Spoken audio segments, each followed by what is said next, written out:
안녕하세요. 예레미야 11강입니다. 먼저 기도하겠습니다.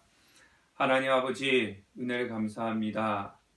힘들고 어려운 그런 겨울이었지만 저희들 어려운 가운데서도 하나님 말씀 배우게 하여 주시고 오늘 겨울 특강 마지막 수업하게 하여 주심을 감사합니다. 이 예레미야서를 통해서 하나님께서 얼마나 이스라엘 백성들을 사랑하고 계시는지, 그리고 그 죄악으로 달려가고 있는 이스라엘 백성들을 보면서 얼마나 마음 아파하는지를 우리는 보고 배웠습니다. 우리가 하나님의 마음을 아프게 하는 자가 되는 것이 아니라 하나님을 기쁘시게 하는 자가 되게 하여 주시옵소서. 우리 하구들 애쓰고 수고 많이 하셨는데 하나님 건강 주시고 또 그 사역 위에 주의 풍성함이 넘치게 하여 주시옵소서. 예수님의 이름으로 기도합니다. 아멘. 네, 기도에도 말씀을 드렸던 것처럼 오늘이 겨울 특강 예레미야서 마지막 수업이 되겠습니다. 지난 시간에 말씀드린 것처럼 이 교재를 다 나가야 되는데 절반 정도밖에 하지 못해서 되게 좀 죄송하고, 이 학교에서 대면을 하면서 수업을 하면 좀 진도가 더 많이 나가지 않았을까라는 생각이 듭니다. 그렇지만 코로나 가운데 이렇게 비대면이라도 수업을 할 수 있게 되어서 감사합니다. 수고들 많이 하셨고요. 오늘 예레미야서는 마지막 수업이고 다음 주 3월 8일부터는 이제 2021년도 1학기가 시작이 됩니다. 1학기가 시작이 되는데 이 코로나 상황에 따라서 학교에서 수업을 할 수도 있고 또 아니면 비대면으로 수업을 할 수가 있어요. 어떻게 하겠다, 어떻게 된다라고는 지금 정확하게 말씀을 드릴 수는 없고요. 이 코로나 상황에 따라서 조금 변동이 있다는 사실만 여러분들 알아두시고요.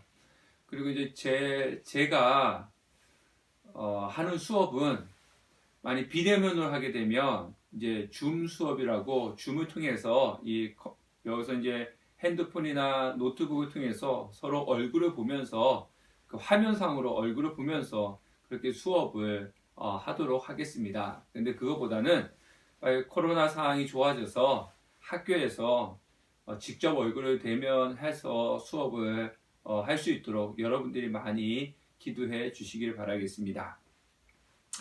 오늘은 예레미야서 16장부터 17, 18장까지 저희 수업을 하도록 하겠습니다. 여러분들 수고 많이 하셨고 또 저도 이렇게 비대면 수업은 처음이거든요. 처음이다 보니까 좀 부족한 부분들이 또 없지 않아 있었습니다. 여러분들 많은 양해를 해 주시기를 바라겠습니다. 예레미야서를 보면서 여러분들은 어떤 것을 느끼셨는지는 모르겠지만 정말 하나님께서 이스라엘 백성들을 너무 사랑한다라는 것을 저는 많이 느낍니다. 우리가 이 앞에서 우리가 계속 이 1장부터 15장까지 뒷부분도 또 비슷합니다. 이 예레미야서에서 하나님께서 계속 말씀을 반복적으로 하시거든요. 어떤 것이 반복되냐 하면요. 너희들 죄악이다. 회개하라. 그렇지만 너희들은 하나님께서 심판하실 것이다. 기도하지 마라. 그리고 모세가 와도 사무엘이 와도 이 하나님께서 작정하신 것은 바뀌지 않을 것이다. 그렇게 말씀하시면서도 계속 하나님께서 하시는 말씀이 무엇이냐면은 너희들 죄악은 우상숭배다. 하나님을 배신하고 하나님을 버렸다. 회개해라. 회개해라. 그렇지만 하나님께서 심판하신다. 그러면 이해가 되지 않습니다. 하나님께서 심판하시겠다고 계획을 하여 작정을 하셔놓고 왜 자꾸 회개하라 돌아오라 너는 죄인이다 라고 말씀을 하시는가 하는 부분들이 이해가 되지 않는데요. 그런데 하나님은요 이스라엘 백성들이 돌아오지 않을 거라는 사실을 알고 계시는 거예요. 하나님께서 이스라엘 백성들이 돌아오지는 않을 것이다. 그렇기 때문에 하나님께서는 이스라엘 백성들을 심판하실 수밖에 없다라고 하는 이 사실을 이미 알고 계시는 거예요.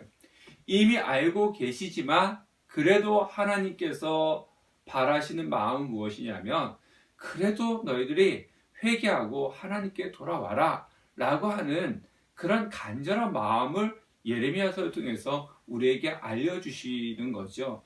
우리가 그런 이야기 하지 않습니까? 0.1%의 가능성이 있어도 도전할 것이다. 뭐 이런 이야기 많이 들었지 않습니까? 바로 그런 거하고 비슷합니다. 하나님은 이스라엘 백성들이 절대 돌아오지 않는다는 것을 알고 계셔요. 그래서 바벨론을 통해서 멸망하실 것이라는 것도 이미 마련해 놓으셨습니다. 네. 분명히 심판이 있을 것이다 라고 선포하시면서도 그래도 돌아와라, 돌아왔으면 좋겠다 라는 그런 하나님의 마음을 예레미야서를 통해서 말씀하는데 우리가 그 마음을, 하나님의 마음을 좀 헤아릴 수 있었으면 좋겠습니다. 이 예레미야서 16장에 들어오면서 하나님께서는 예레미야 선지자에게 직접 세 가지를 하지 말라고 금지를 합니다. 금지를 하는데 너 이렇게 하지 마라 라고 얘기하는데 첫 번째가 무엇이냐면요, 2절에 보면은 이 땅에서 아내를 취하지 말고 자녀를 두지 말라. 아내를 취하지 말고 자녀를 두지 말라. 즉 예레미야 선지자 보고 결혼하지 말라고 얘기하고 있습니다. 그리고 또 5절의 말씀에 보면요, 무엇을 금지하고 있냐 하면은 초상집에 들어가지 말라. 초상집에 들어가서 곡하지도 말고 애통하지 말라라고 하는 것이 두 번째였습니다. 금지하는 거. 그 세 번째 금지하는 것이 무엇이냐면은 잔치집에 들어가 즐거워하지도 말고 즐거워하지 마라. 이렇게 이 세 가지를 하지 마라 그랬습니다. 사실 우리가 이 세 가지, 결혼하지 말고, 그리고 장례식장에 가지 말고, 그 다음에 잔치집에 가지 말라라고 하는 것은 이 공동체에서 완전히 이렇게 고립이 되어 버리는 그런 상황이잖아요. 우리도 지금 물론 요즘 코로나 때문에 뭐 장례식장 또 뭐 사람도 모이지 못하고, 그리고 결혼식 때도 잘 이제 뭐 계속 딜레이하고 그러면서 있지만, 그래도 어쨌든 우리가 살아가면서 우리 주위에 있는 지인들 결혼식이나 그리고 초상집에 가지 않으면 어떻게 됩니까? 그러면 이제 거의 그 사람들과 관계가 많이 깨어져 버리는 게 되는 거죠.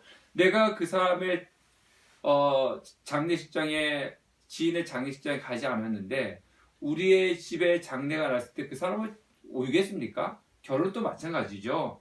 그런 것이 안 됐을 때는 이 공동체에서 고립이 되는 거지 않습니까? 이제 그런 것을 하지 말라라고 그렇게 말씀을 하고 있는데요. 자, 우리가 이 세 가지, 결혼하지 말라, 장례식장 가지 말라, 그리고 이제 결혼식장 가지 말라라고 하는 것은 지금의 우리 상황보다 그 당시에 시대적 상황 속에서 우리가 좀 더 고려하고 생각을 해 보셔야 되는 겁니다. 자, 첫 번째, 결혼하지 말고, 결혼을 안 하니까 자녀를 낳지 않겠죠. 그러니까 결혼하지도 말라, 그리고 자녀를 두지도 말라 라고 그렇게 말씀을 하고 있습니다. 자, 그러면 이 성경에서는요, 하나님께서 우리에게 결혼은 축복입니다. 그죠? 결혼은 축복이잖아요. 그래서 결혼을 하나님께서 정해두신 제도지 않습니까? 하나님께서 마련해주신 제도가 결혼이에요. 그리고 시편 127편의 말씀처럼 자녀가 많다고 하는 것은 하나님의 축복을 상징합니다. 자녀가 많은 것은 하나님의 축복을 상징하고 있죠. 그런데 그것을 하지 말라. 자, 지금은 이제 지금은 보면은 젊은 사람들이 이제 결혼이 좀 늦춰져 가고 있고, 이제 결혼도 하지 않고 살아가는 사람들이 또 참 많이 있어요. 그죠? 그래서 주위에도 보면은 벌써 우리가 제 나이 때가, 제가 생각할 때도 결혼했어야 될 나이인데도 결혼할 생각도 없이 그렇게 지내는 그런 사람들이 많이 있죠. 뭐 제 초등학교 친구들도 보니까 결혼하지 않고 있는 그런 안 했는지 못했는지 모르지만 어떤 결혼하지 않고 살아가는 친구들도 있어요. 근데 우리나라도 불과 몇 년 전, 몇십 년 전만 해도 결혼할 나이가 되었음에도 불구하고 결혼하지 않으면 사람들의 주목을 받게 되죠. 왜 결혼할 때가 됐는데 결혼하지 않지? 그래서 지금 또 이렇게 젊은 청년들이 그 명절에 이제 집안들 모일 때 안 가려고 그런다지 않습니까? 왜 그럽니까? 결혼할 나이가 되었는데 결혼하지만 너 언제 결혼할까? 왜 결혼하지 않아? 막 이런 이야기를 하니까 그게 듣기 싫어서 안 간다고 하지 않습니까? 그러니까 우리나라도 지금도 그렇지만은 불과 몇 년 전, 몇십 년 전만 해도 결혼할 나이가 되었는데 결혼하지 않고 있으면 우리가 흔히 말하는 노총각, 노처녀가 되겠으면은 사람들의 이목이 집중됐어요. 왜 안 가지? 뭐가 부족한가? 이런 식으로 못 가는 거야? 안 가는 거야? 이렇게 이야기했지 않습니까? 근데 지금 이 성경이 쓰여질 예레미야가 있었던 이 시대의 유대, 고대 이스라엘 문화에서는요, 결혼 정년기에 결혼을 하지 않으면 사람들이 이목이 집중될 뿐만 아니라 이상한 일로 여겼다는 거죠. 이상한 일로. 왜 예레미야는 결혼하지 않는가? 그러니까 하나님께서 예레미야에게 너 결혼하지 말고 자녀도 낳지 마라. 그렇게 명령을 했을 때 이 사람들이 다 예레미야에 집중을 하는 거예요. 왜 예레미야 선지자는 결혼할 나이가 되었는데도 불구하고 결혼하지 않는 거야? 왜 예레미야는 결혼하지 않는가? 이렇게 집중을 하게 되는 거죠. 근데 하나님께서 왜 예레미야에게 결혼하지 말라고 그랬습니까? 결혼하지 말라고 한 것은 이 땅에 하나님의 심판이 내려서 자녀들이 지면에 분토가 가득 것, 즉 시체가 땅바닥에 그냥 흙처럼 먼지처럼 그냥 널려지게 될 것이고 결국은 공중의 새와 땅의 짐승들의 밥이 될 것이다. 그래서 이 전쟁, 바벨론이 쳐들어오면 이 땅에 대학살이 일어나기 때문에 그래서 결혼하지 말고 자녀를 두지 마라. 이 세상이 곧 끝날 것이기 때문에 결혼하지 말고 자녀를 두지 마라. 그렇게 이제 말씀을 하고 있는 거죠. 그래서 앞으로 다가올 하나님의 심판이 있을 것이다라고 하는 것을 이 하나님께서 예레미야 선지자 보고 결혼하지 말라라고 하는 걸 통해서 이제 미리 예언하고 계시는 거죠. 두 번째가 뭡니까? 두 번째는 초상집, 상갓집에 들어가지 말라. 초상집, 상갓집에 들어가지 말라. 그리고 애곡도 하지 말라라고 그렇게 말씀을 하고 있습니다. 자, 보세요. 우리는 살아가면서 사회적인 의무가 있어요. 네. 내가 싫든 싫지 않든 간에 결혼식에도 우리 친척들, 가족과 친척들 결혼식은 당연하지만 친구의 결혼식이라든가 주위에 있는 지인들의 결혼식, 이제 뒷부분에 이제 결혼식이 나오죠. 이제 뭐 초상집, 초상집, 장례식, 이제 나하고 연관이 없어도 내 지인의 장례집이나 아니면 친구들, 뭐 친척들 이런 데는 우리가 이제 의무적으로 가야 되는 거죠. 얼마 전에 제 아내 이제 외할머니가 돌아가셔가지고 이제 저희들이 이제 코로나 때문에 갔어요. 막 가는 도중에 전화가 왔어요. 코로나 때문에 우리가 이렇게 장례식을 치르지 않으니까 오지 마라. 그래서 이제 우리 다시 돌아왔는데 이거는 가서 얼굴을 보여줘야 돼요. 그 돌아가신 고인이 나하고 친하고 친하지 않고 그분이 돌아가셨기 때문에 슬프고 슬프지 않고 이거는 두 번째 문제잖아요. 나하고 연관이 되어 있는 분이기 때문에 내가 참석을 해야 되는 그런 사회적인 의무가 있습니다. 우리나라 같은 경우 지금 여기 유대인들은 더하다 그런 거죠. 그러니까 가지 않았을 때 친구나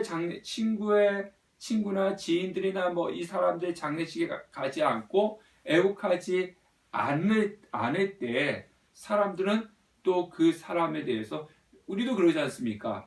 친구가 있는데 뭐 동창인데 걔는 뭐 친구의 부모님이 돌아가셨는데도 뭐 오지도 않고 연락도 없고 그렇다 그러면은 친구들 사이에서도 좀 왕따, 그죠? 그렇게 돼버리고 마는 거지 않습니까? 그러니까 지금 이 예레미야 선지자가 그 초상집에 가지 않고 그리고 애도하지 않을 때 또 사람이 보는 거죠. 왜 하나님 선지자가 돼가지고 왜 이런 지인들, 친구들 초상집에 찾아오지 않고 애국도 하지 않느냐? 이제 이렇게 집중이 되는 거죠. 이것을 통해서 하나님께서 말씀하시고자 하는 것은 뭡니까? 죽음이 하나님의 심판의 일부이기 때문에 죽음에 애도하지 마라 라고 하는 거죠. 그러니까 곧 이 땅에는 죽음의 재앙이 임할 것이고, 그리고 친부모를 잃은 사람들조차도 7절에 보니까 친부모를 잃어버린 사람들조차도 위로의 잔을 건넬 수가 없을 것이다. 그렇기 때문에 하나님 심판이 있을 것이다 라는 것을 보여주고 있는 거죠. 지금 또 우리나라도 좀 그렇죠. 그래도 우리나라는 양호한데요. 지금 코로나 때문에 돌아가시면요, 뭐 예전에 보니까 뭐 중국이나 지금 미국이나 뭐 브라질 뭐 이런 데 보니까 코로나 걸려서 돌아가신 분은 가서 보지도 못하고 그냥 사진으로 아니면 동영상으로 이렇게 장례식을 치른다고 그러지 않습니까? 우리나라 같은 경우도 코로나 걸려서 돌아가시면은 장례식 못 하지 않습니까? 그냥 화장해서 그냥 나라에서 화장해서 주는 거 이제 그것만 받는 그런 일이 있지 않습니까? 그러니까 하나님의 심판이 이 땅에 그렇게 많이 날 것이다. 그러니까 죽음이 이 땅에 넘쳐날 것이다. 이것을 하나님께서 경고를 하고 계시는 거죠. 세 번째는 잔치집입니다. 잔치집. 잔치집에 가서 축하연에 참석하지 말고 기뻐하지도 마라. 그렇게 말씀을 하고 있죠. 사실 이제 결혼식은요, 우리나라 결혼식과 이 유대인의 결혼식은 좀 다릅니다. 우리나라 결혼식은 그냥 가서 뭐 결혼식장에서 30분 끝나잖아요. 그래서 저도 이제 결혼식장에 가면 정말 뭐 친척들 결혼식이 아닌 이상은 뭐 가서 이제 결혼식 하기 전에 미리 가서 이제 앞에 서서 인사하지 않습니까? 그리고 이제 뭐 축의금 내고, 그리고 이제 앞에 서서 인사할 때 이제 서로 인사하고 뭐 눈도장을 찍는 거죠. 그리고 나서 이제 식이 시작되면은 식 참석 안 해요. 그냥 곧바로 이제 식당 가가지고 이제 식사하고 그냥 오는 경우들이 대부분이죠. 대부분 특별한 사람 아니면은 예식에 다 참석을 하지 않죠. 근데 이제 유대인들 결혼식은요, 우리나라처럼 뭐 30분 1시간에 끝나는 것이 아니라 며칠씩 하잖아요. 예, 그래서 예수님께서 그 가나 혼인잔치에 그때 포도주가 떨어져서 물을 포도주로 만들었던 이유가 뭐냐면은 잔치를 그냥 하루 이틀 몇 시간을 끝나는 게 아니라 며칠씩 하니까 포도주가 떨어질 수밖에 없는 거예요. 우리는 그냥 내가 바빠서 못 갈 수도 있잖아요. 그날 시간이 안 맞으면 또 무슨 일이 생기면은 못 갈 수가 있기 때문에 어떻게 합니까? 못 가는 경우는 그냥 다른 사람을 통해 가지고 축의금을 보낸다든가 아니면 계좌번호로 축의금을 보낸다든가 뭐 그렇게 끝나면서 나중에 전화 한 번 해서 내가 그날 무슨 일이 생겨서 못 갔다 이렇게 이야기도 할 수 있잖아요. 근데 유대인들은 며칠 동안 하니까 못 간다고 하는 것이 핑계가 되지 않는 거죠. 오늘 못 가면 내일에도 가야 되잖아요. 근데 하나님께서 가지 마라 그렇게 말씀하죠. 그러니까 예레미야 선지자가 또 결혼식에 참석을 하지 않으면 그 백성들이 또 다 아는 거죠. 그런데 그것은 뭐냐면 지금은 심판이 올 때이기 때문에 이 땅에 진노가 있기 때문에 기뻐할 때가 아니고 애통할 때다. 지금은 기뻐할 때가 아니야. 잔치 베풀어 놓고 막 이렇게 기뻐할 때가 아니야. 애통할 때야. 이것을 하나님께서 말씀하시기 위해서 잔치집에 들어가지 마라. 이러면서 9절에 보면은 신랑과 신부의 목소리가 사라질 것이다. 하나님 심판할 때이기 때문에 기뻐하는 소리와 즐거워하는 소리와 그리고 신랑 신부의 목소리가 사라지게 될 것이다. 이것은 이제 경고하고 계시는 거죠. 10절과 13절 말씀에 이제 하나님께서 자, 이 땅을 이렇게 심판하실 거야 라고 말씀을 하시니까 이스라엘 백성들이 그 소리를 듣고 하는 소리가 무엇이냐면, 그러면 여러분 지금 성경 보고 계시는 거죠? 예, 읽지 않아도 제가 읽지 않아도 여러분들이 보시면서 교재는 192페이지입니다. 교재는 192페이지. 그러니까 이제 백성들이 이제 하나님 이제 이렇게 묻는 거예요. 그러면 우리가 무엇을 잘못했기 때문에 무엇 때문에 하나님께서 우리에게 이렇게 재앙을 저주 심판을 선포하시는가? 그러니까 우리가 하나님께 무슨 죄를 짓고 무슨 잘못을 저질렀느냐? 이렇게 이제 질문을 하는 것이죠. 그러니까 이 의도는 뭡니까? 우리는 유다 백성들이 이렇게 질문하는 거예요. 우리는 이렇게 심판을 당할 정도로 잘못한 것이 없다. 죄 지은 것이 없다. 이렇게 말씀하고 있는 거죠. 아니 우리가 그 정도 죄 지은 것도 없는데 그렇게 하나님께서 심판하겠다는 말씀을 하시느냐? 우리는 그만큼 죄 지은 것이 없다. 죄가 없다. 이렇게 이야기하는 거죠. 그러니까 하나님께서 하시는 말씀 뭡니까? 13절, 11절에서부터 12절 말씀 보면은 너희들이 지은 죄는 무엇이냐면은 가장 큰 죄다. 이 땅에서 짓는 죄 중에서 가장 큰 죄다. 그게 뭐냐면은 우상숭배다. 우상숭배다. 지금 그렇게 말씀하고 계시는 거잖아요. 우리가 이 땅에 있는 사람들이 그래요. 우리가 당신은 죄인이다. 죄인이기 때문에 하나님을 믿어야 됩니다. 그래서 하나님을 믿고 예수 그리스도를 믿고 죄 사함을 받아야 됩니다. 이렇게 이야기를 하면요. 난 죄 지은 게 없는데요. 나는 이 법에 접촉된 것도 지은 죄는 없는데요. 우리 그렇게 많은 사람들이 그렇게 이야기를 하죠. 근데 자신들이 살아갈 때 죄 없다고 하는 것은 물건 훔치고 이런 부분들을 이야기를 하는데요. 도덕적이고 윤리적인 거. 근데 도덕적이고 윤리적인 죄보다도 가장 큰 죄가 뭡니까? 하나님 믿지 않는 거잖아요.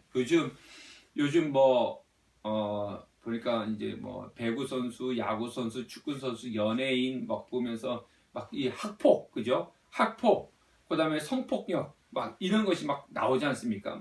초등학교 때 성추행을 했다. 초등학교나 중학교 때 폭행을 당했다. 그러면서 이제 올라오니까 운동선수들이 이제 구단에서 징계를 받고 연예계에 있는 사람이 드라마에 하차를 하고 누구는 법적 대응을 하겠다. 그렇게 이야기하지 않습니까? 그러니까 이 땅에서 학교에서 폭력했던 거 큰 죄죠. 성추행하고 성폭행한 것도 되게 큰 죄입니다. 큰 죄인데 그런데 그거하고 비교가 되지 않을 정도로 가장 큰 죄가 무엇이냐면요. 하나님을 믿지 않는 거예요. 근데 이스라엘 백성들에게 가장 큰 죄는 무엇입니까? 우상숭배라고 하는 거죠. 자신들은 우상숭배를 짓고 있으면서 가장 큰 죄를 지면서도 뭡니까? 나는 죄 없다. 내가 짓는 죄는 그냥 가장 경미한 거야. 이 정도지. 그 정도로 심판을 받을 정도로 난 큰 죄를 짓지 않았다. 이렇게 이스라엘 백성들이 얘기하고 이 땅에 살아가는 사람들이 나는 지옥 갈 정도로 큰 죄 짓지 않았어. 나는 법 없이도 사는 사람이야. 이렇게 이야기합니다. 가장 큰 죄를 모르고 있는 거죠. 그들이 얼마나 큰 죄를 짓고 있는지 모르고 있는 거죠. 가장 큰 죄를 가지고 있습니다. 그러면서 그 큰 죄를 가지고 있으면서도 불구하고 12절 말씀해 보니까 12절에 보면요. 너희가 너희 열조보다 더욱 악을 행하였도다. 보라, 너희가 각각 악한 마음의 강팍함을 따라 행하고 나를 청종치 아니하였으므로 이렇게 말씀하고 있죠. 우리가 생각할 때요. 자, 우리가 이 예레미야서를 생각하면서 우리가 앞에 강의를 하면서 하나님께서 이 남유다를 멸망시키기로 작정했다고 하는 것이 므낫세 죄악이라고 그랬잖아요. 므낫세가 다스리던 그때 죄악이라고 이야기했지 않습니까? 그러면 지금 이 예레미야가 활동하던 시대 여호야김, 여호야긴, 시드기야 왕 때 이때 백성들은 므낫세 시대 때 백성들보다 더 하나님을 잘 섬기는가? 그때가 더 악했느냐? 그것은 아니라는 거예요. 이 히스기야 왕 때는 하나님을 잘 섬겼잖아요.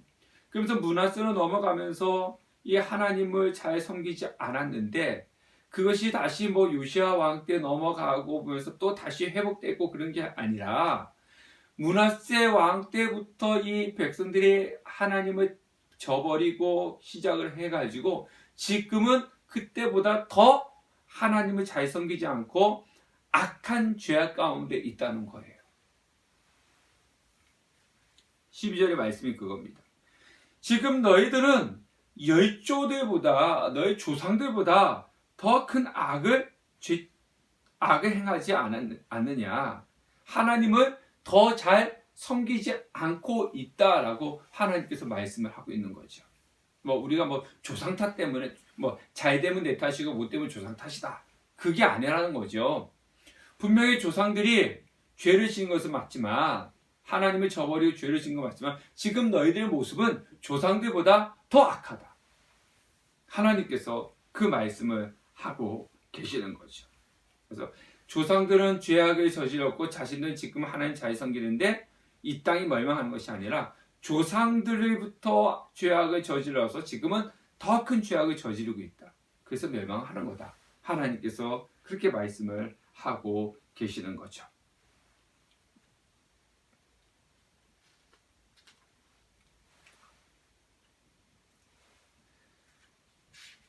13절의 하반절에 보니까요. 내가 너희를 이 땅에서 쫓아내어 너희와 너희 열조에 알지 못하는 땅에 이르게 할 것이라. 너희가 거기서 주야로 다른 신들을 섬기리니 이는 내가 너희에게 은혜를 베푸지 아니함이라 하셨다 하라. 이것이 무슨 얘기입니까? 너희들이 이제 이 땅에서 하나님을 저버리고 우상을 섬기고 이방신을 섬겼는데 그러나 너희들은 새로운 낯선 땅에 가서 더 이방신들을 많이 섬기게 될 것이다. 그죠? 밤낮으로 섬기게 될 것이다. 그런데 분명히 너희들이 기억해야 될 것이 있다. 기억해야 될 것이 있는데 그것이 무엇이냐면은 너희들이 좋아하는 이방신을 섬기는 그 자체가 가장 고통스러운 일이 되고 말 것이다. 왜냐하면은 하나님께서 너에게 베푸신 은혜를 거두셨기 때문이다.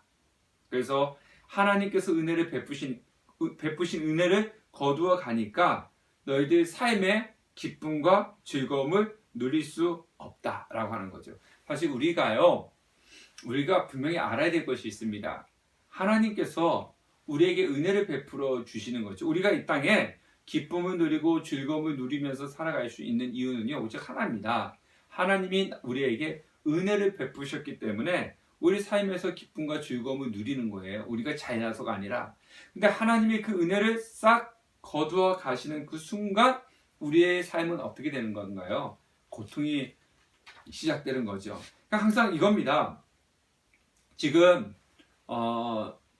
밖에 시간을 보니까 이제 해가 지는 시간이에요. 이제 자 보세요. 낮에 이렇게 해가 떠 있잖아요. 낮에 이렇게 해가 떠 있다가 해가 이렇게 탁 지는 순간에 지면서 몰려오는 것이 있죠. 뭐가 몰려옵니까? 어둠이 몰려오죠.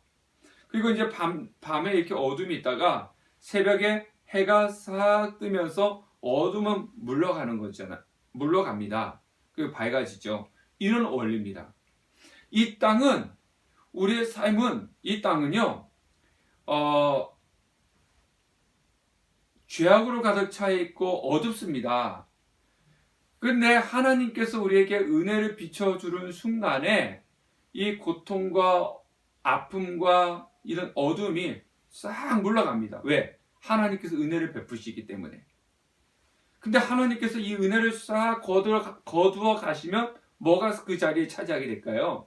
예, 어둠의 삶의 고통이 쫙 오게 되는 거죠. 그래서 우리는 잘 몰라요. 사람들은요, 하나님의 은혜 때문에 우리가 이렇게 살아간 것을 잘 몰라요. 예, 은혜를 거두어 가는 순간 우리의 삶은 고통밖에 있을 수가 없는 거죠.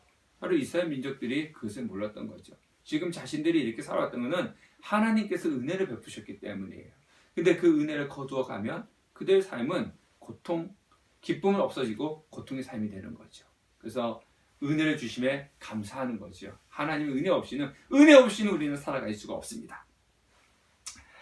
16장 그 다음에 14절부터 15절 말씀입니다. 14절부터 15절 교재는 194페이지. 자, 14절 15절에 뭐가 나옵니까? 14절 15절 말씀을 보면은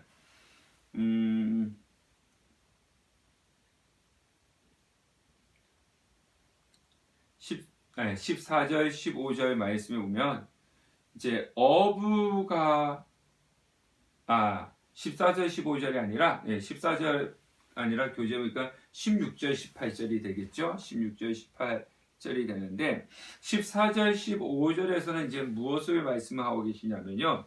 이제 이 백성들이 작정하신 때가 되면 새로운 낯선 땅을 갈 거잖아요. 새로운 낯선 땅으로 가게 되고 그리고 나서 14절 15절에는 이 하나님의 때가 되면 포로 귀환이 이루어진다고 하는 그 사실을 이제 알려주는 거죠. 14절 15절은 자, 낯선 땅으로 갈 것이다. 가고 난 이후에 하나님의 때가 되면 다시금 포로 귀환이 돼서 이 땅에 올 것이다 라고 하는 것을 이제 14절 15절에 말씀하고 있고요. 교재는 194페이지입니다. 그 다음에 16절에서 18절 말씀을 보면요. 이제 두 종류의 사람이 나오죠. 16절 18절에 보면 어떤 종류의 사람이 나오냐, 어부하고 포수가 나오고 있습니다. 어부하고 포수가 나오고 있죠. 자, 어부는 고기 잡는 방법이 뭐 다양하죠. 뭐 낚시, 저도 낚시 되게 좋아하는데 낚시는 되게 좋아하는데 1년에 한 번 정도 갈까 말까예요. 왜냐하면 가게 되면 뭐 하루 잡든가 뭐 시간을 많이 잡아야 되니까 그래서 낚시는 되게 좋아하는데 자주 못 가죠. 어쨌든 이 어부들은 보통 이 낚시보다는 그물을 쳐가지고 이렇게 잡지 않습니까? 그물 쳐서, 그러니까 그물을 쳐가지고 이제 그들을 싹 사로잡아서 이제 끌고 가는 거죠. 끌고 가죠. 그리고 이제 그런데 어부가 그물을 쳤다고 해가지고 그 고기들 또 다 잡히는 건 아니잖아요. 그 중에 또 이렇게 그물망에 들어가지 않은 그런 사람들이 있지 않습니까? 그러면 또 이제 나오는 사람들이 누구예요? 이제 포수가 나오고 있죠. 포수. 자, 포수는요, 어떻게 갑니까? 이 동물을 쫓아가는 거잖아요. 네. 포수는 이 동물들의 발자국, 그죠? 발자국이라든가 또 이렇게 가보면은 나무에 이제 뭐 털이 이렇게 또 뺏겨지고 있다든가 흔적들이 있어요. 흔적들. 근데 그 흔적들을 이제 쫓아서 가는 거예요. 쫓아서 가다 보면은 이제 그 뭐 동굴 안이라든가 어디에 이제 그 동물들이 있죠. 그러면 이제 포수는 그때 잡는 거죠. 그래서 이걸 통해서 어부가 재앙이 어떻게 오느냐? 어부처럼 와서 그물을 한번 쫙 끌고 가는 거죠. 쫙 끌고 가고 남아있는 자들이 있는데 그 남아있는 것조차도 포수처럼 샅샅이 찾아가지고 잡아갈 것이다 라는 것을 지금 이 말씀에서 16절 18절 말씀에서 지금 하나님께서 이렇게 잡아갈 것이다 이렇게 말씀을 하고 있는 거죠. 그만큼 하나님께서 이 심판을 철저하게 준비하고 이루어 가신다라고 하는 거죠. 그래서 유다 백성들이 잊어버리고 있는 것이 뭐고 있는데 자신들이 저지른 죄악을 망각하고 있다는 거죠. 자신들은 망각하면서 10절 말씀처럼 우리가 죄악이 어디 있느냐라고 그렇게 이야기를 하고 있지만 하나님께서는 그들의 모든 죄악을 어떻게 하고 계신다는 거예요? 철저히 보고 계신다는 거죠. 보고 계신다는 거죠. 그러니까 하나님께서 심판을 하시는 이유가 뭐냐면 이 거룩하게 구별되어 있는 이 가나안 땅, 이 이스라엘 땅이 무엇으로 가득 차 있다는 겁니까? 더러운 우상 죄악으로 가득 차 있다는 거예요. 그래서 하나님의 그 공의의 하나님이 이 거룩한 땅을 더러움으로 채워져 있는 것을 방치할 수가 없었던 거죠. 우리가 노아 시대 때도 보면요, 이 땅에 죄가 관영하였더라 이렇게 말씀하잖아요. 관영하였던 게 뭡니까? 이 땅에 죄가 가득 찼다는 거예요. 가득 찼다는 거. 예. 죄가 가득 찼다는 거죠. 가나안 땅에요. 하나님께서 이스라엘 백성들을 가나안 땅에 보낼 때 가나안 땅에는 가나안 7족속이 살고 있었어요. 그죠? 7족속이 살고 있었는데 우리가 생각할 때는요. 아니 이미 살고 있는 이 가나안 사람들을 내쫓아버리고 아니면 죽여버리고 이스라엘 백성들이 집어넣었다. 하나님 너무 잔인하다. 어떻게 살고 있는 사람들을 다 죽이고 거기다 이스라엘 백성들을 주느냐. 이렇게 이야기를 할 수 있잖아요. 그런데 가나안 땅을 하나님께서 이스라엘 백성들에게 준 이유가 무엇입니까? 가나안 땅은 어떻게 되어 있었기 때문에 가나안 7족속이 이미 죄악으로 가득 차 있었기 때문에 그럽니다. 예. 노아 시대 때도요. 이 땅에 죄가 관영했기 때문에 하나님께서 심판했고요. 가나안 7족속도 그 땅에 죄가 가득 찼기 때문에 하나님께서 그들을 멸망시키고 이스라엘 백성들이 집어넣은 거예요. 소돔과 고모라도 마찬가지예요. 소돔과 고모라도 의인 10명이 없었잖아요. 네. 의인 10명이 없어가지고 죄가 가득 찼기 때문에 소돔과 고모라도 멸망을 당한 거고요. 지금 이 남유다도 마찬가지입니다. 의인 1명이 없었잖아요. 죄가 이 거룩한 땅, 하나님께 주신 그 적과 꿀이는 가나안 땅에 이스라엘 백성들이 어떻게 만든 거예요? 죄악으로 가득 채웠어요. 그래서 이스라엘 백성들을 하나님께서 심판을 하시는 겁니다. 이 땅도 마찬가지입니다. 죄악으로 가득 찼을 때 하나님께서 심판하시는 것이지 하나님께서 이렇게 지켜보고 있다가 한번 죄 지었다고 해서 팍 심판하고 한번 죄 지었다고 해서 심판하고 그런 것은 아니에요. 죄가 차기 전까지는 하나님께서 선지자나 다른 사람들 보내가지고 돌아오라고 계속 이렇게 말씀하는데 듣지 아니하고 그 땅에 죄가 가득 찼을 때 하나님께서 심판을 하시는 것입니다. 그래서 보고 계실 수가 없었던 겁니다. 19절에서 21절 교재는 195페이지입니다. 195페이지 19절에서 21절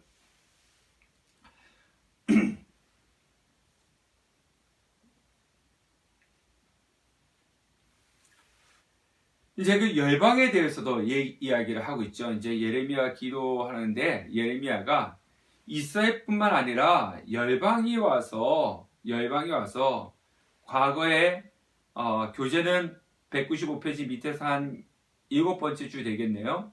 예레미야는 이스라엘만이 아니라 열방이 와서 과거에 자신들이 거짓 신과 쓸모없는 우상에게 충성했음을 고발할 때를 고대한다. 즉 뭡니까? 열방의 다른 민족들이 또 그랬다는 거죠. 그러니까 하나님께서 그들도 그 열방도 나중에 어떻게 될 것이냐? 자신들의 어리석음을 깨닫고 하나님께 돌아올 것이다. 즉 무슨 얘기입니까? 이 하나님은 이스라엘 백성들뿐만 아니라 열방에게도 하나님의 능력을 알려가지고 그들이 하나님이 누구신지 알고 하나님을 섬기게 하게 될 것이다. 라고 그렇게 말씀을 하고 계시는 겁니다. 자, 17장 넘어가겠습니다. 17장. 자, 17장. 자, 17장으로 넘어갑니다. 자, 17장에서도요, 똑같이 이제 앞의 내용처럼 다시 이제 유다 백성들의 그 죄 문제에 집중하게 되는 거죠. 계속 반복입니다. 반복이 되는데요. 자, 2절에서 4절 말씀을 보면은 이들이 남유다의 우상 숭배가 어느 정도 심각했는지 알 수가 있죠. 그래서 17장에 보면은 그들의 죄는 유다의 죄는 금강석 끝 철필로 기록되되 그들의 마음판과 그들의 담불에서 새겨졌거늘. 자, 1절에 보니까 그들의 죄가 어디에 써져 있습니까? 금강석 끝 철필로 기록되었다고요. 예, 금강석. 예. 금강석 끝 철피로 기록됐다라고 하는 것은 뭐냐면요. 지울 수 없는 죄악이야. 지울 수 없다. 자, 우리가 이제 여기 종이에다가 이렇게 쓰면요. 지우개로 지울 수도 있고요. 그렇지 않습니까? 나무에다가 했으면 또 나무를 깎아서 흔적을 버릴 수도 있고 또 아니면 모래에다 이렇게 쓰면 파도가 와서 쫙 한번 쳤다 나가면 싹 지워지지 않습니까? 근데 죄송합니다. 금강석 끝 철피로 거기다 금강석 얼마나 단단한답니까, 그죠? 그 단단한 데다가 썼다라고 하는 것은 지울 수가 없다. 그건 정말 지울 수가 없다는 것을 강조하고 있죠. 그러면서 그것을 어디에 새겼다고 그랬습니까? 예? 기록되었을 때 그들의 마음판과 그들의 담불에 새겨졌거든요. 마음판, 예, 마음판입니다. 유다의 죄가 어디에 금강석이 아니라 마음판에 기록됐다는 거죠. 사실 마음에는 무엇을 두어야 됩니까? 하나님 말씀을 두어야 되잖아요. 예, 하나님 말씀을 두어야 되는데 정반대로 이 마음에 무엇을 두었습니까? 죄악, 우상 숭배를 두었다는 거죠. 그러니까 이 죄가 마음속 깊이까지 지금 가득 차 있다는 거예요. 유다 백성들 마음속에 가득 차 있다는 거예요. 그리고 제단불이 나오지 않습니까? 제단불에는 뭘 바르는 겁니까? 이 제물들의 피를 바르는 거룩한 곳이지 않습니까? 피를 바를 수 있는 거룩한 곳이지 않습니까? 거기에 기록되어 있다라고 하는 것은요, 영원히 감출 수 없는 부끄러운 사실. 그러니까 이 금강석에 써졌기 때문에 지울 수도 없고, 오랜 시간이 지나도 지워지지 않는 거예요. 우리 지금은 그런 것이 없지만, 옛날에는 뭐 산에 가면 바위에 막 이렇게 글을 갖다가 이렇게 파놓고, 저희 집이 남양주시인데요. 이 남양주에서 저쪽 양평 쪽으로 이렇게 쭉 가다 보면은, 시멘트 벽이 있어요. 시멘트 벽. 팔당댐 근처에 가면, 여러분도 아실 텐데, 팔당댐 근처에 시멘트 벽이 있는데요. 거기다 보면은, 뭐, 누구와 누구 해놓고 이렇게 막 하트 그려놓고 막 이렇게 페인트 같은 걸로 이렇게 글씨 써놨습니다. 물론, 시간이 지나니까 이제 그게 흔적도 없이 이제 지워지기도 하는데요. 그래도 오랜 시간 동안 그 글씨 흔적이 남아있지 않습니까? 근데 그 바위에 보면 이제 글씨를 파놓는 경우들이 있지 않습니까? 크게 글씨를 파놓는 경우들이 있는데, 이거는 오랜 시간이 지나도 그대로 남아있습니다. 바위에다가 글씨를 파놓아도 오랜 시간 지나도 그냥 있는데, 금강석이 썼으니까 이거는 영원하다는 거죠. 네, 그리고 이 제단불에 쓰니까 이것은 모든 것이 드러나서 감출 수 없는 그런 것을 말씀을 하고 있는 거죠. 그 죄악이 그렇게 지워지지 않고 남아있게 될 것이다. 그러니까 얼마나 깊은, 우리 앞에서 그랬잖아요. 앞에서 구스인의 피부, 이거 표범의 무늬, 아무리 지워도 지울 수가 없는 거지 않습니까? 그것처럼 이스라엘 백성들의 이 남유다의 죄가 너무 깊이 박혀 있고 너무나 이렇게 널리 퍼져 있어서 지울래야 지울 수도 없는 그런 심한 죄악이라는 것을 이것을 통해서 말씀을 하고 있는 겁니다. 17장 5절에서 11절 말씀입니다. 5절에서 11절 말씀. 먼저 5절에서 8절 말씀 우리가 보도록 할게요. 자, 여기에서는요, 여기서는 이제 좀 대조돼서 나오고 있습니다. 저주를 받을 자와 복 받을 자. 예, 저주를 받을 자와 복 받을 자. 저주와 복. 이것이 이제 대조해서 나오고 있죠. 그러면 우리가 성경 말씀에 보면요. 17장 5절에서 11절 말씀에 보면 5절과 6절, 7절과 8절 이렇게 대조를 이루고 나왔습니다. 우리가 시편 1편의 말씀에도 보면요. 복 있는 사람은 이렇게 나오지 않습니까? 그것처럼 저주받을 사람은 저주받을 사람과 축복받을 사람들 이렇게 대조돼서 나오고 있는데, 저주받을 사람들은 어떤 사람이 저주를 받습니까? 사람을 믿고 육신의 힘을 믿는 사람, 마음은 여호와께로서 하나님께로 떠난 사람들, 이런 사람들은 저주를 받는 사람이라는 거예요. 그러니까 하나님으로부터 떠나고 무엇을 믿고 의지하는 사람입니까? 인간, 육신, 그죠? 육신, 사람을 믿고 육신의 그 힘을 믿고 의지하는 그런 사람들은 저주를 받는 사람들이고, 그리고 이제 이게 5절, 6절 말씀입니다. 그래서 이런 사람들은요, 사막의 땅, 그죠? 사막의 떨기나무 같다. 사막, 물도 내리지 않는 곳에 탁 있는 떨기나무. 떨기나무는 그 홀로 탁 서 있는데 얼마나 척박하고 고통인가를 보여주고 있는 거지 않습니까? 떨기나무는 이 보통 우리나라 산에 가면 이렇게 나무 잎이 널찍한데요. 떡이 나면 나무 잎도 가시 같지 않습니까? 수분이 증발되는 것을 막기 위해서. 그 하나님을 떠나고 인간의 힘을 믿고 의지하는 사람들은 저주받는 사람인데 바로 이렇게 사막의 떨기나무 같다는 거죠. 그래서 그들은 시들어 열매를 맺지 못하는 겁니다.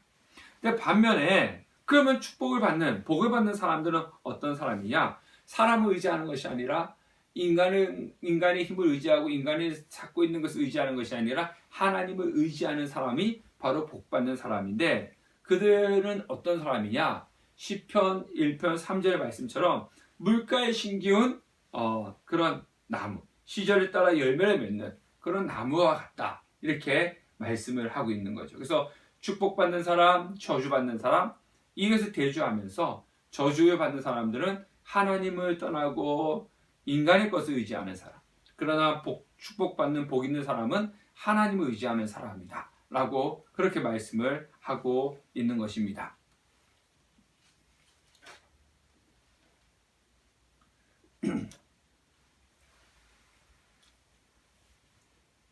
자, 9절에 보니까요. 자, 17장 9절입니다. 자, 9절에 보니까 만물보다 거짓되고 심히 부패한 것은 마음이라. 누가 능히 이를 알리오마는. 자, 이것을 통해서 이제 예레미야 선지자가 깨달은 것이 무엇이냐면요. 이 세상에서 가장 더럽고 추악하고 썩은 것이 무엇이냐? 더러운 것이 무엇이냐? 사람의 마음이다. 예, 이 사람의 마음이다. 라는 것을 이제 깨달았다는 거죠. 사람의 마음.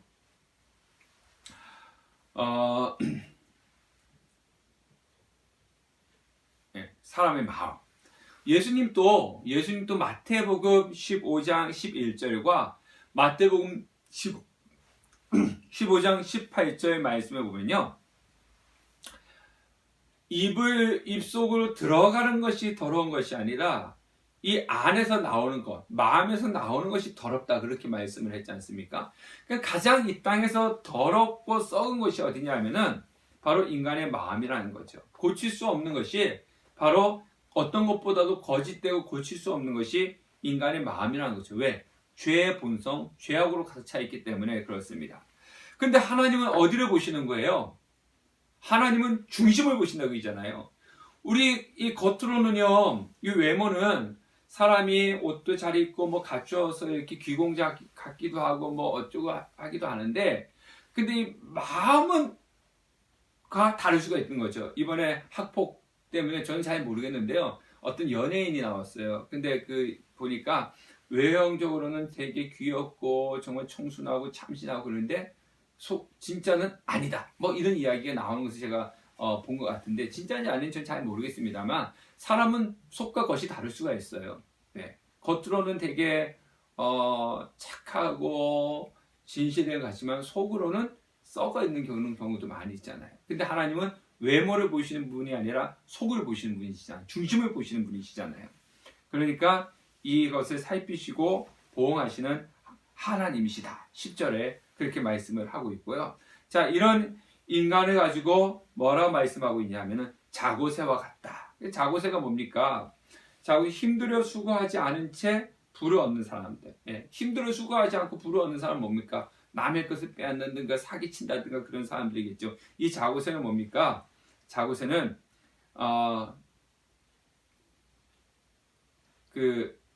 다른 새 둥지에서 알을 훔쳐다가 이렇게 부화시키고 새끼를 키우는 것. 그것이 자고새인데 결론은 그 새가 떠나가 버리죠. 어떻게 됩니까? 키운 새가 떠나가면 남는 것이 없는 거죠. 예. 그런 부분으로 말씀을 하고 있습니다. 자, 17장 12절에서 18절 말씀. 교재는 200페이지입니다. 교재는 200페이지. 자, 그러면서 200페이지의 밑에서 두 번째 줄 보니까요. 교재입니다. 교재 200페이지 밑에서 두 번째 줄 보니까 예레미야는 하나님이 성전 안에 갇혀 계시지 않다는 것을 알았다. 그러니까 하나님은 성전에 갇혀 계신 분이 아니시라는 것을 알았다는 거죠. 그래서 이 17장 12절에서 18절 말씀에 보면요. 앞부분은 예레미야가 하나님을 찬양하고 영광을 돌리는 그러면서 나중에 탄원하는 그런 기도로 이루어져 가고 있습니다. 그래서 앞에 보면요, 하나님이 누구신지를 알고, 12절과 13절 부분 보면은 영원하신 보좌여, 시작부터 높이 계시는 우리의 성소시며 이스라엘 소망이신 여호와여. 그러면서 하나님이 어떤 분이신가? 그래서 하나님을 찬양하고 있지 않습니까? 그러니까 영화로우신 보좌에 계신, 그죠? 영화로우신 보좌, 그죠? 영화신 보좌에 계시는, 그래서 이 땅을 창조하시고 통치하시고 다스리시는 그 하나님에 대해서 이제 찬양을 하고 있어요. 찬양을 그렇게 하고 하면서 그 뒤에는 이제 그 뭡니까? 유다의 죄악에 대해서 이야기를 하고 있죠. 그래서 이런 하나님을 버린 자는 다 수치당하게 될 것이다. 네. 그러니까 하나님께 등을 돌리는 자, 하나님 배신하는 사람들은 다 수치를 당하게 될 것이라는 거지 않습니까? 사실 이스라엘 백성들이 포로로 잡혀간 것들이 고통도 있지만은 그러나 결국 뭡니까? 수치지 않습니까? 지나가는 사람들이 이 무너져 있는 성전을 보면서 고개를 흔들면서 기웃거리면서 여기 이렇게 했던 어떻게 이렇게 무너졌느냐 뭐 이렇게 한다 그랬지 않습니까? 비웃는다고. 이게 수치지 않습니까? 네. 하나님을 떠나면 그렇게 수치를 당하는 거예요.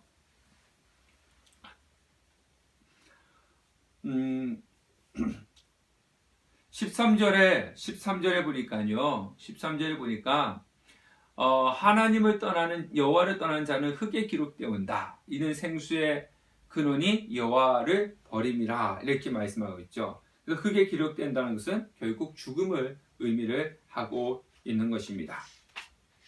14절부터 또 14절부터 18절 말씀을 보면요. 자, 15절을 보면 밑에서 교재 201페이지, 밑에 교재 201페이지 네 번째 줄 아닙니다. 여섯 번째 줄 보면요. 15절은 예레미야가 누구로부터 구원되길 바라는지 이해하는 데 도움을 준다. 바로 그를 비방하는 자들이다. 우리는 이미 다른 곳에서 이것을 보았고 앞으로 다시 볼 것이다. 예레미야의 메시지 때문에 그를 증오하는 사람들이 있다. 그들은 예레미야가 해를 입는 것을 보고 싶어한다. 그들은 예레미야를 비웃고 그의 신탁의 현실성에 이의를 제기한다.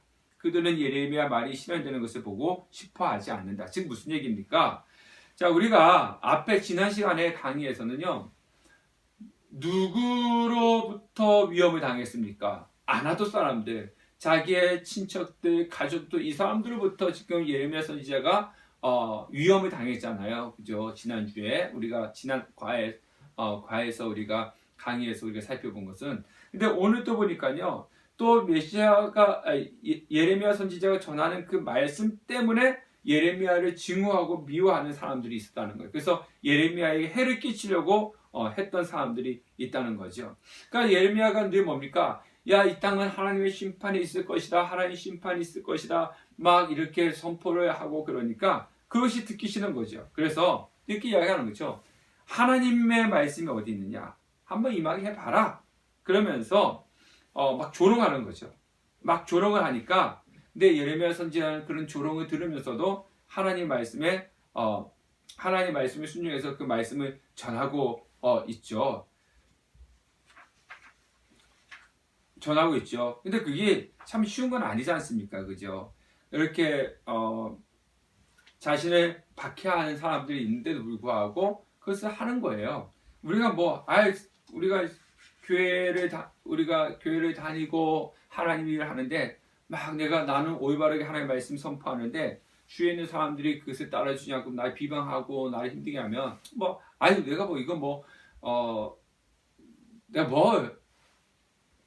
내가 무슨 영화를 누리겠다고 하냐, 에휴 그만두지 뭐 이럴 수도 있는 거죠. 근데 예레미야 선지자는 그래서 자꾸 굳굳이 그 말씀을 하나님의 말씀을 선포했습니다.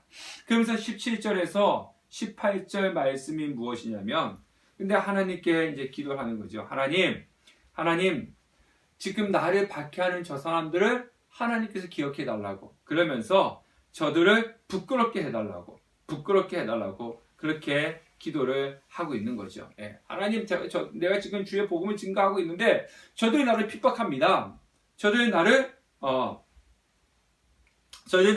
힘들게 하고 있습니다. 비방하고 있습니다. 하나님 저들이 하는 것들을 하나님께서 책임져 주십시오. 자, 이렇게 이야기합니다. 사람은요, 저도 그렇지만 누가 저를 힘들게 하고 누가 저를 하면은 어떻게 하고 싶습니까? 내가 내 힘으로 가서 무엇인가를 보복하고 싶어요.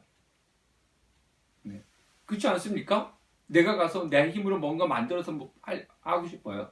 그런데 예레미야 선지자는 하나님께 맡기는 거죠. 왜 하나님께 맡깁니까? 하나님이 심판자이시기 때문에 그렇습니다. 하나님께 심판자이기 때문에 하나님, 저들을 하나님께서 판단해달라고, 하나님께서 저들을 책망해달라고, 심판해달라고 그렇게 고백을 하고 있는 거죠.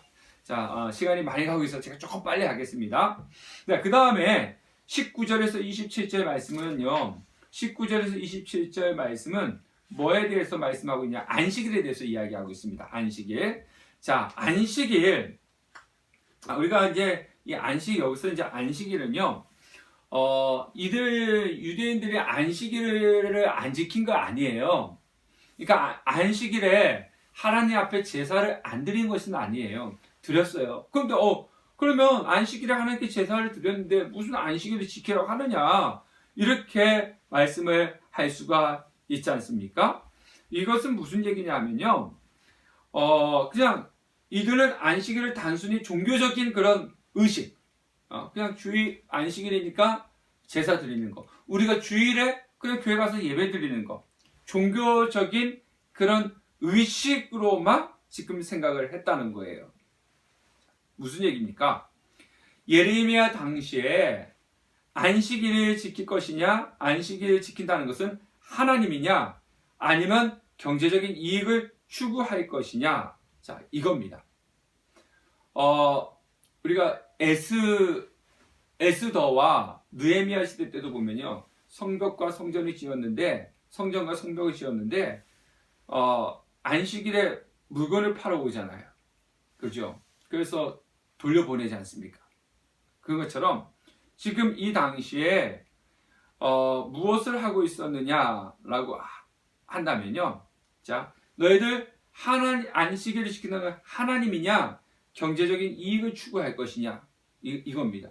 즉, 안식일을 다른 것을 다 내려놓고 오직 하나님께 제사 드리고 하나님만 섬겨야 되는데, 이들은 하나님께 제사 드리면서 뭐 물건을 매매한다든가 일을 한다든가 자기가 하고 싶은 대로 경제적인 이익을 위해서 무엇인가 했다는 거죠. 상업적인 거래를 했다는 거죠. 22절. 자, 22절에 보니까 안식일에 너희 집에서 짐을 내지 말며 아무 일이든지 하지 말아서 내가 너희 열조에게 명함같이 안식일을 거룩히 할지어다. 짐을 내리지 말라.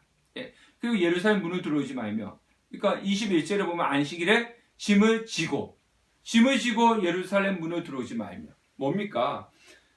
장사꾼들이 들어왔다 나갔다 했다는 거예요. 예. 장사꾼이 왜 들어왔다 나갔다 합니까? 물건을 사고 파는 행위들이 예루살렘 안에서 일어나고 있었기 때문이라는 거죠. 예. 그러니까 너희들은 제사를 드렸지만은 아무것도 하지 말라 그랬는데 물건을 사고 파고 했지 않느냐. 안식일을 범한 거다. 이거 말씀을 하고 있는 거죠. 물론 우리 요즘은 주일에 이제 뭐 예배도 드리고 옛날에는 우리나라도 보면은 주일에 식당에서 밥 사 먹는 거 이런 거 되게 금했습니다. 그래서 그런 거 절대 하지 못하겠거든요. 근데 사실 지금은 저도 그렇고 식당 가기도 하고 그럽니다. 이제 그런 율법적인 지키는 것이 아니라 이 주일 안식일을 어떻게 다른 내 자신의 쾌락과 경제적인 거지 않습니까? 내 자신의 쾌락과 내 자신의 이익과 내 자신의 즐거움이 아니라 온전히 하나님을 위해서 안식일을 지켜야 된다는 거예요. 주일도 마찬가지입니다. 네, 주일 저도 부끄럽게 할 말 없지만 주일에도 요즘 비대면 시대니까 이 비대면 문제가 뭐예요? 그냥 내가 편하게 그냥 이렇게 TV에서 컴퓨터 앞에서 그냥 예배 구경하는 거죠. 드리는 게 아니라 드리는 분도 있고요. 다 구경하고 나서 요 한 시간을 하면 나는 다 할 거 다 했다. 요 한 시간 하면 내가 할 거 다 했다 하면서 그 다음 시간은 내 멋대로 사는 거예요. 이건 주일 지키는 게 아니라는 거죠. 이건 종교인입니다. 종교인. 지금 한국교회 성도님들이 잘못 생각하고 있는 것이 무엇이냐면요, 바로 그거예요. 주일에 예배를 드리면 나는 내가 할 거 다 했다? 그 예배 시간을 빼놓고 내가 나를 위해서 내 멋대로 해도 된다? 이게 종교적인 행위입니다. 물론 식당에 가도 되고 마트에 가도 되지만요, 주일을 어떻게 보내야 된다는 거예요? 경건하게. 물론 그렇다 해가지고 주일에 뭐 하루 종일 교회에 있어야 된다, 하루 종일 교회에 있는 것이 주일을 잘 지키는 것이고 예배만 딸랑 드리고 이제 집으로 간다, 그거는 잘못된 거예요. 이건 아닙니다. 이건 아니에요. 이건 아닌데, 하루 종일 교회에 있어도 뭐 자기의 일 위해서 뭐 하루 종일 교회에 있을 수 있잖아요. 그거라고 해서 그건 거룩한 거 아니고, 내가 예배 드리고 집에 가서 내가 정말 경건하게 보낼 수 있잖아요. 그러면 되는 거지 않습니까? 제가 뭐 외국에 나가 보진 않았는데, 외국에는 제가 듣기는 그렇습니다. 우리나라 같은 경우는 뭐 지금은 이제 이 코로나 때문에 교회 오래 있을 수는 없으니까 이제 예배만 드리고 다 가지 않습니까? 근데 코로나 이제 보면은 뭐 어떤 분들은 교육자가 아니라도 아침 일찍 하고 하루 종일 그냥 교회에 있다가 가시는 분들이 있어요. 얼마나 귀합니까? 그죠? 근데 이제 외국에서는 거의 뭐 그런 식이 아니라고 그러더라고요. 와서 예배 드리고 가는데 뭐 다 그런 건 아니지만은, 그러나 경건하게 보낸다. 말씀을 묵상하고 뭐 경건하게 하루를 보낸다, 그러지 않습니까? 바로 그겁니다. 예. 지금 안식일에 유대인들이 잘못한 거는 제사들 드리지만은 자신의 쾌락과 자신의 이익을 위해서 보냈기 때문에 안식일의 제를 지키라. 우리도 주일은 그렇게 보내야 됩니다. 예. 예배를 한 번 드리든지 하루 종일 교회에 있든지 그것이 중요한 것이 아니라 내가 삶이 거룩하게 보내야 되는 거죠. 마지막입니다. 마지막. 자, 예레미야 18장까지만 하고 이번에 교육특강 예레미야서는 마치도록 하겠습니다. 자, 18장에는요 무엇이 나오냐면은 하나님께서 토기장의 집으로 가라고 얘기하고 있습니다. 말씀을 합니다. 토기장이는 이 질그릇을 빚는 사람이잖아요. 예, 그 토기장의 집으로 내려가라고 합니다. 그래서 내려갔죠. 내려가서 이 토기장이가 질그릇을 만드는 과정을 이렇게 보니까, 여러분들 질그릇 만드는 그 방법 아시죠? 이렇게 진흙을 이렇게 딱 올려놓고, 뭐 옛날에는 발로 이렇게 돌렸지만 지금은 기계로 이렇게 돌리지 않습니까? 이렇게 돌아가지 않습니까? 그러면 이제 손을 갖다가 이렇게 TV에 보니까 이렇게 자꾸 뭐 이렇게 하니까 뭐 모양이 막 잘 만들어지는데, 초보는 보니까 잘 되다가 확 무너지고 뭐 삐뚤삐뚤해지고 막 그러지 않습니까? 근데 숙달이 되는 분들은 쫙 잘 만드는 거예요. 근데 이 토기장이가, 이 예레미야가 가서, 선지자가 가서 토기장이가 토기 빚는 것을 이렇게 보니까, 자기가 이렇게 하다가 자기가 원하는 그런 모습대로 나오지 않으면은 이렇게 망쳐버리고 이렇게 포기하고 그만두고 다시 처음부터 이렇게 진흙을 만져가지고 처음부터 다시 만들어 가는 거예요. 그래서 자기가 원하는 대로 나오면 되는데, 자기가 원하는 대로 되지 않으면은 그 만들어졌던 것을 뭉겨버리고 다시 처음부터 이제 시작을 하는 것을 보았다는 거죠. 자, 그러면서 하는 이 말씀이 무엇이냐면은, 이스라엘은 진흙이고 토기장이는 하나님과 같다는 거죠.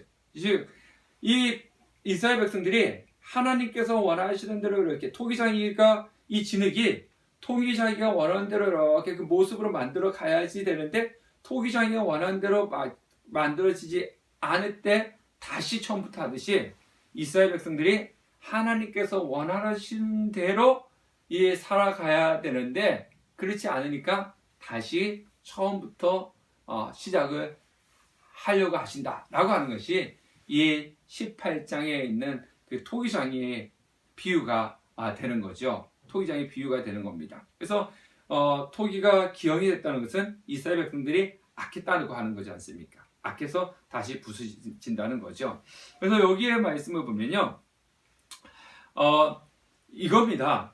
내가 뭐뭐 할 때 만일 너희가 뭐뭐 한다면 그때 내가 어떻게 하리라, 이겁니다. 그래서 7절, 8절 말씀이 뭐냐면요, 너희들이 죄악에서 돌이키면 너희들에게 내리려고 했던 재앙을 돌이킬 것이다.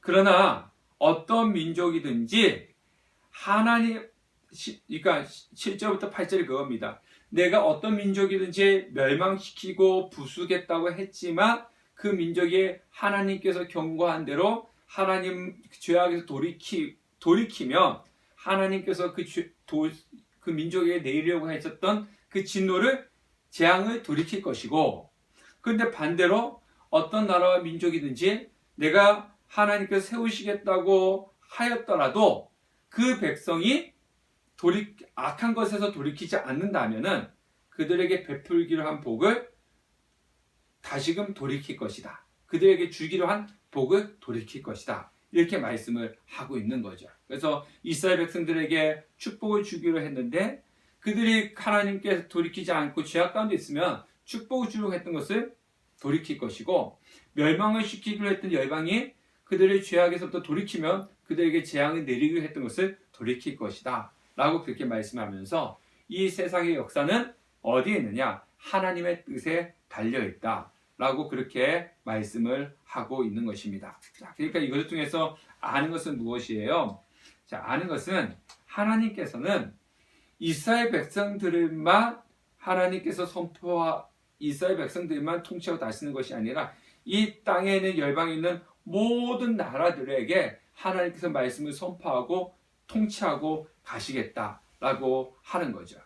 그래서 열방은 멸망시키기로 했지만은 그들이 죄에서 돌이키면 그들에게 내리려고 했던 재앙을 하나님께 돌이키실 것이고, 이스라엘 백성들에게는 축복을 주시기로 했지만은 그들의 하나님의 말씀에서 돌이키지 않는다면 그들에게 주시기로 했던 축복조차도 하나님께서 돌이킬 것이다 라고 그렇게 말씀을 하시고 계신 겁니다. 그래서 이제라도 악한 행실에서 돌이키라고, 악한 행실, 죄악에서 돌이키라고 애절하게 하나님께서 말씀하시고 계시는 그 마음, 그것을 우리는 11절을 통해서 깨달을 수가 있는 것입니다. 그럼에도 불구하고 하나님께서는 이렇게 여러 차례 계속 말씀을 하고 계심에도 불구하고 이스라엘 백성들은 마음을 돌이키지 않는다는 거죠. 이미 그들은 죄악으로 단단하게 굳어져 있기 때문에 돌이킬 수 없다라고 하는 것을 하나님께서 알고 계시는 거예요. 그래서 이 예레미야 선지자에게 심판하시겠다 이렇게 말씀을 하고 계시는 거죠. 12절 말씀 보니까요, 18장 12절 말씀에 보면, 그러나 그들이 말하기를 이는 헛된 말이라. 우리는 우리의 도모대로 행하며 우리는 각기 악한 마음에 강팍한 대로 하느니라. 하나님의 말씀을 가지고 그 하나님의 말씀은 헛된 말이다. 예레미야 선지자가 말씀하는 그 말은 헛된 말이다. 그냥 우리는 우리의 생각대로 우리의 마음에 강팍한 마음대로 있는 그대로 행할 것이다. 이렇게 말씀을 하고 있는 거죠. 네.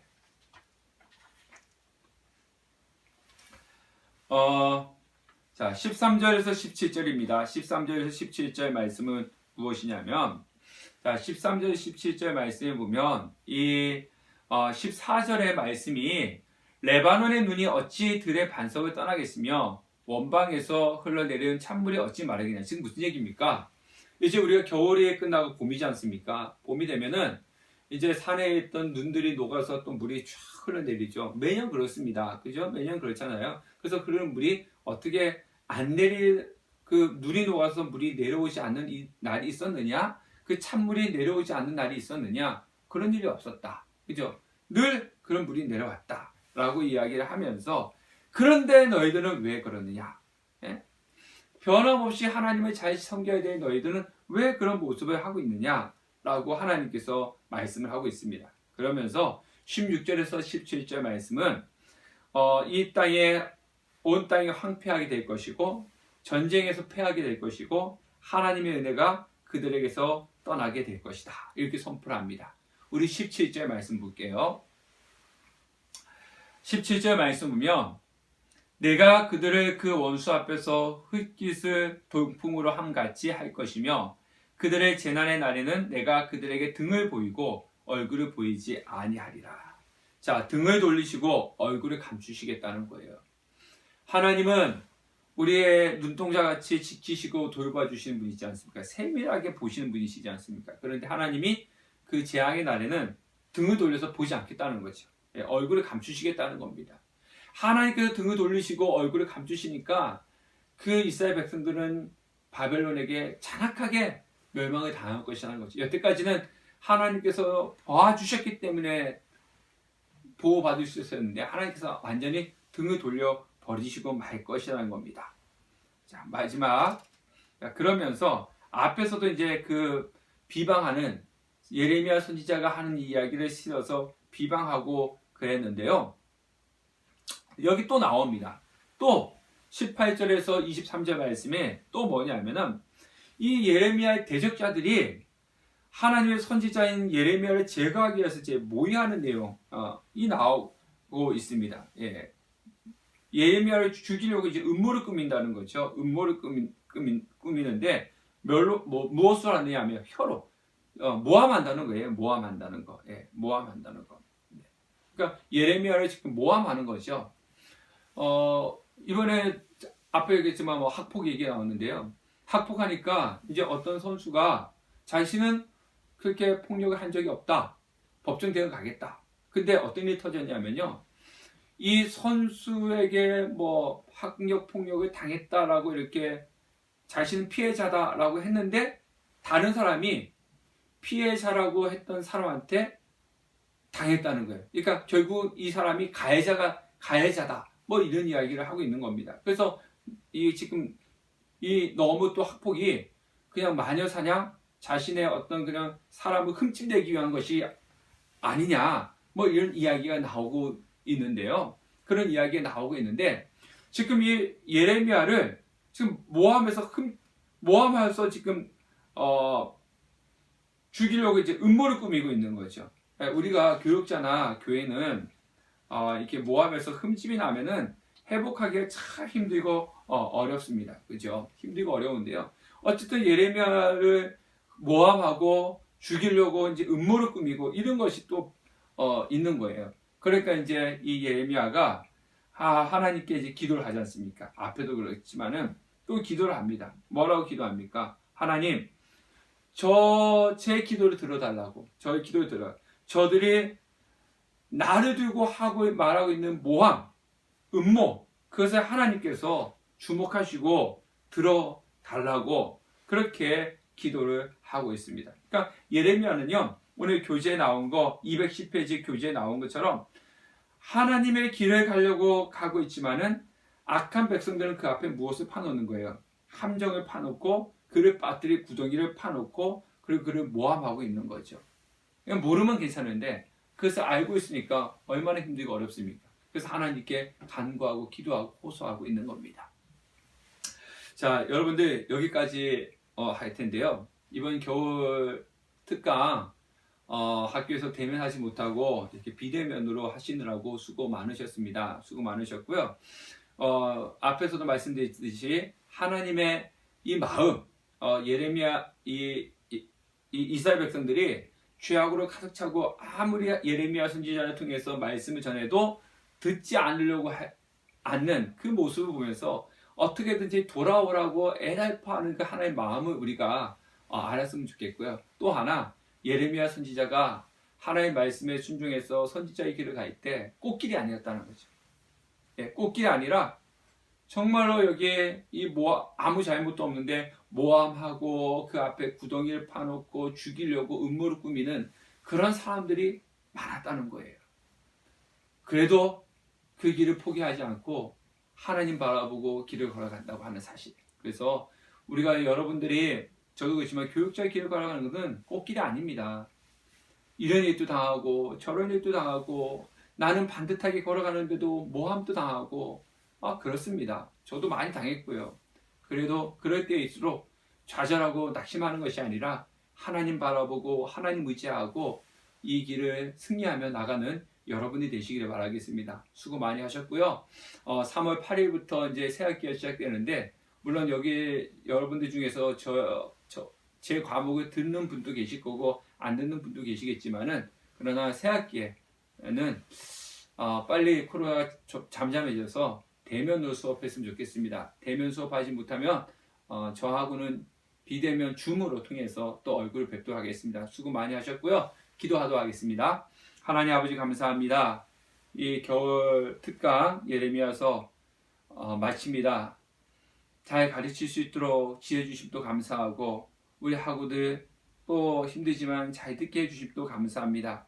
하나님 마음을 깨닫고 정말 고난 가운데 있어도 하나님께서 맡겨주신 길을 묵묵히 걸어갔던 예레미야 선지자처럼 저와 우리 학우들이 하나님께서 원하시는 그 길, 정말 어떤 어려움이 있다 할지라도 낙심하지 않고 좌절하지 않고 순종하며 묵묵히 걸어갈 수 있도록 하나님께서 힘주시고 은혜 부어 주시옵소서. 감사드렸고 예수님의 이름으로 기도합니다. 아멘. 수고들 많이 하셨습니다. 감사합니다.